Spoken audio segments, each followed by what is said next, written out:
22 जुलाई यानी सोमवार। इस दिन इंदौर में सीबीआई की स्पेशल कोर्ट की बेंच बैठी। सुनवाई थी नम्रता डामोर मर्डर केस पर। जिस मर्डर केस को बंद करने के लिए सीबीआई ने 30 दिसंबर 2017 को कोर्ट में क्लोजर रिपोर्ट पेश की थी। जब कोई केस बंद किया जाता है तो उसे क्लोजर रिपोर्ट देनी होती है, तो वही क्लोजर रिपोर्ट सीबीआई ने पेश की। मामले पर सुनवाई करते हुए सीबीआई स्पेशल कोर्ट ने क्लोजर रिपोर्ट खारिज कर दी। कोर्ट ने कहा, मामले की फिर से जांच करो। अब आखिर क्या है ये नम्रता डामोर मर्डर केस? 7 जनवरी 2012 के दिन इंदौर और उज्जैन के रेलवे ट्रैक पर एक लड़की की लाश मिली। पास पड़े हुए सामान से शिनाख्त हुई कि लड़की का नाम नम्रता डामोर है। ये मामला बिल्कुल सामान्य आत्महत्या या फिर हत्या का हो सकता था, लेकिन ये बिल्कुल भी सामान्य नहीं था। ये वो दौर था जब मध्य प्रदेश में व्यापमं घोटाले को लेकर हाहाकार मचा हुआ था।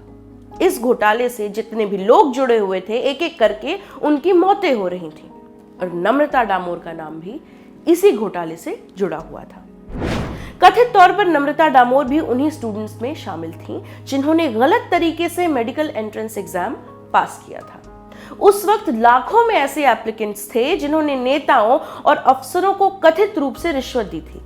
आरोप थे कि अधिकारियों ने पैसे लेकर दूसरे छात्रों को परीक्षा में बैठवाया और दूसरों के एग्जाम्स पास करवाए। क्या है ये व्यापमं घोटाला? नम्रता डामोर मामले में कब क्या हुआ, कैसे हुआ, ये मामला पूरे देश में जाना गया। सारी बातें जानने से पहले एक बार व्यापमं घोटाले के बारे में जान लीजिए। मध्य प्रदेश प्रोफेशनल परीक्षा बोर्ड यानी MPPEB या फिर व्यावसायिक परीक्षा मंडल, जिसे लोग व्यापमं के नाम से जानते हैं, आरोप है कि इस बोर्ड के तहत जितने भी एग्जाम्स हुए उन सब में भारी मात्रा में गड़बड़ी हुई। इसके लिए अधिकारियों ने स्टूडेंट्स और उनके परिवारों से पैसे लिए। इसके लिए बाकायदा कई बिचौलिए फिक्स थे जिनमें पैसों का बंटवारा हुआ करता था। आरोप ये भी है कि इसमें कई बड़े अधिकारियों के साथ कई बड़े नेता भी शामिल थे। जांच में पता चला कि साल 2008 से 2013 के बीच करीब 1100 ऐसे बच्चों को सरकारी कॉलेजों में दाखिला मिला जो कि एलिजिबल ही नहीं थे। इस मामले में 3000 आरोपी बनाए गए, जिसमें से 500 लोग फरार हो गए। व्यापमं घोटाला सामने आने के बाद 720 छात्र छात्राओं और उनके परिवार के खिलाफ 850 मामले दर्ज किए गए।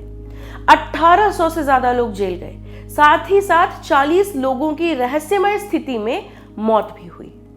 सभी के नाम कहीं न कहीं व्यापमं से जुड़े हुए। इन 40 लोगों की लिस्ट में आज तक के रिपोर्टर अक्षय सिंह भी थे, जो व्यापमं मामले में रिपोर्टिंग करने मध्य प्रदेश गए हुए थे। 4 जुलाई 2015 ही वो तारीख थी जब अक्षय सिंह ने आखिरी बार नम्रता के पिता से बात की और चक्कर खाकर गिर पड़े। इसके बाद उनकी मौत हो गई। इस वक्त कयास लगाए गए कि रिपोर्टिंग के दौरान उनके हाथ कई ऐसे सबूत लग गए थे जिससे बड़े लोग फंस सकते थे, जिसकी वजह से उनकी हत्या की साजिश रची गई। हालांकि इसी आखिरी इंटरव्यू के बाद नम्रता डामोर मर्डर केस के मामले ने और ज्यादा हाइप ले लिया। ट्रैक पर नम्रता डामोर की लाश मिलने के बाद परिवार वालों ने कहा कि हत्या हुई है। लाश का पोस्टमार्टम करने वाले डॉक्टरों ने भी कहा कि हत्या हुई है, लेकिन मेडिको लीगल टीम ने पोस्टमार्टम रिपोर्ट खारिज कर दी। लीगल टीम ने क्या कहा नम्रता ने आत्महत्या की है। इसके बाद पुलिस ने भी मेडिको लीगल टीम की ही बात मानी थी।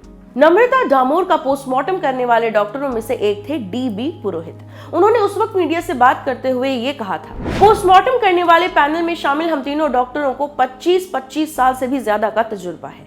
नम्रता की नाक और मुंह पर खरोंचे थे, जिससे संकेत मिलता है कि उसका गला दबाया गया था, उसकी हत्या की गई थी।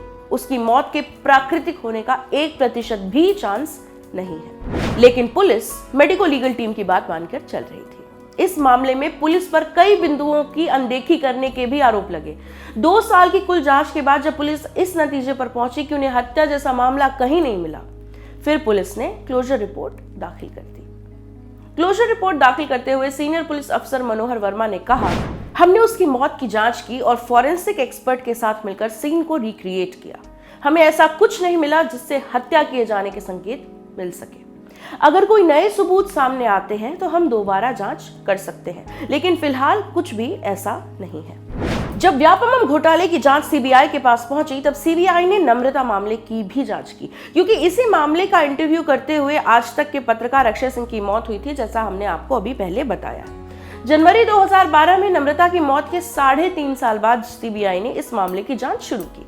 साल 2015 से लेकर 2017 तक सीबीआई ने फिर सारी कड़ियां मिलाकर नम्रता मामले की जांच की, लेकिन सीबीआई के हाथ कुछ भी नहीं लगा। फाइनली सीबीआई ने 30 दिसंबर 2017 को कोर्ट में क्लोजर रिपोर्ट दाखिल कर दी। क्लोजर रिपोर्ट दाखिल करते हुए सीबीआई ने यह तर्क दिया, नम्रता उस वक्त ट्रेन में मौजूद थी। जिस बोगी से वो ट्रैवल कर रही थी उसके दूसरे यात्रियों ने भी कहा कि नम्रता साथ ही ट्रैवल कर रही थी। उसके फोन के लोकेशन के मुताबिक भी वो ट्रेन से ट्रैवल कर रही थी। ऐसे में उसकी हत्या का सवाल नहीं उठता है। साथ ही सीबीआई ने नम्रता के उस दोस्त का बयान भी दर्ज किया जिससे कहकर उसने जबलपुर की टिकट बुक कराई थी। इस मामले में नम्रता के शव का पोस्टमार्टम जिस टीम ने किया था उनके मुताबिक नम्रता की हत्या हुई थी, लेकिन मेडिको लीगल एक्सपर्ट की रिपोर्ट ने इसे सुसाइड बताया था।